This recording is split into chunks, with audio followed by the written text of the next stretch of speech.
Good morning, everyone. Hope you guys are doing all right today. Greetings. It is May 26th.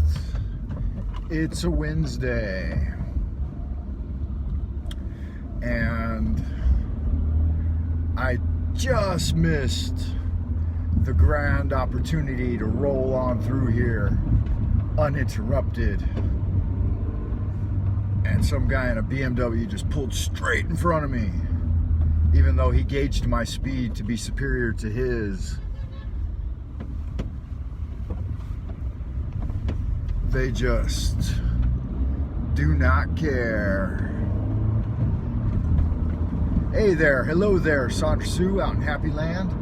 How are you? Hope you're doing well this morning. As you know, I can't look at the screen much, but I was listening to a lecture this morning after I woke up. I like to do that. I like to wake up to listening to professors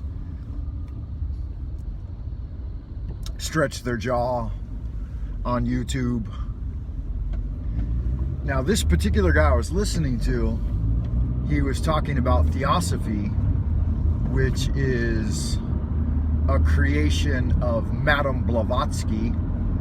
If you look on the bookshelf there, Sandra Sue, you will find a copy of The Secret Teaching of All Ages, or The Greatest Teaching of All Time, something like that, by Helena Blavatsky.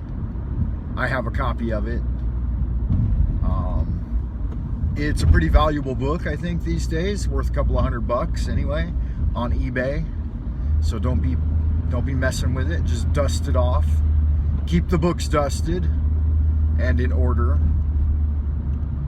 covered. It's funny, all of those books, all of the books I purchased or got when I was a kid are now worth hundreds of dollars a piece, their original copies, because they're out of print and they've come back into fashion.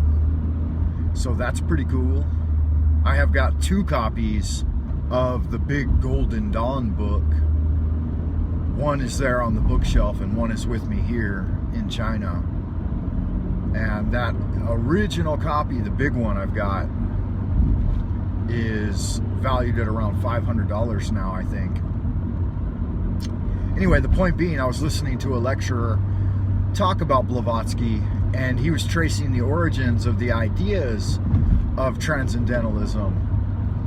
And he said that it wasn't until 2008 that R.W. Emerson, Ralph Waldo Emerson, an American transcendentalist, that some of his later writings became available, and they were a condensed format of transcendentalism, which he called Christianity without the trappings. But the ideas are very similar to theosophy, and he said also that the teachings also fell in line with what Rudolf Steiner, the tenets of Rudolf Steiner's understanding that later became anthropology.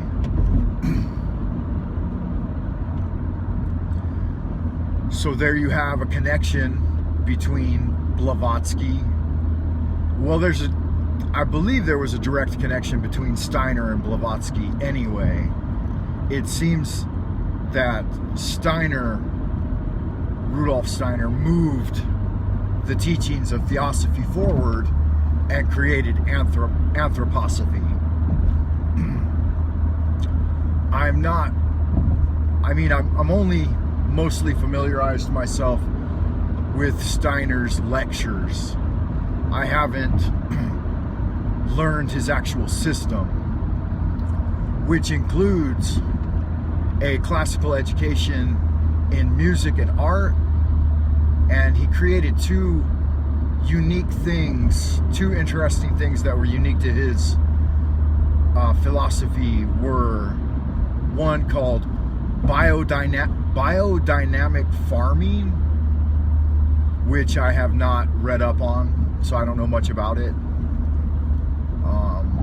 I have heard of other similar systems of farming where they use the livestock to change the structure of the field, and so they rotate livestock in and out, different types of livestock, in order to prepare the fields for different types of crops. So they keep a rotation. I think like for the first rotation, they send either pigs or goats in to clear the area, clear the field, and then next they'll do chickens, and the chickens remove all the bugs, and chicken shit is fertilizer, so they fertilize it, and then they use an ample amount of horse manure and hay to treat the soil, and then they grow a crop on it, and they keep that rotation going.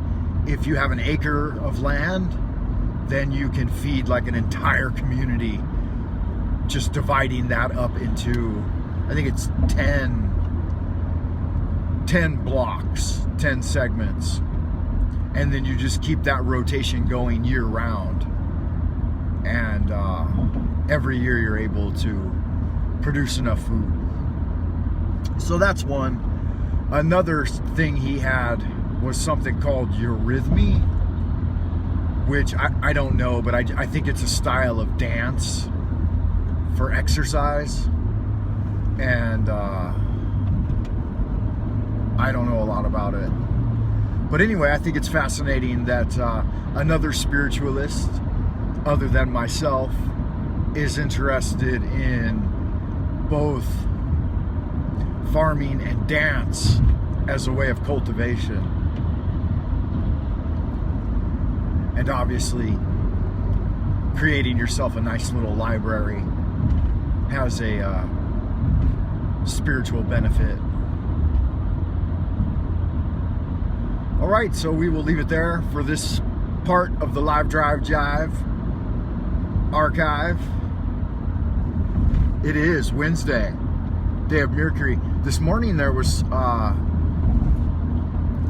full lunar eclipse, but I was in dreamland doing some serious work, so I didn't pay attention to it or calculate it and know the exact time, but from what I understand, it was visible from Indonesia, which means you have to be along that equatorial line in order to see it. We're pretty far north here in Beijing. Not exactly sure the numbers. Maybe 32nd or 33rd degree parallel. As above, so below. I'll see you in the next clip. Hugs and kisses.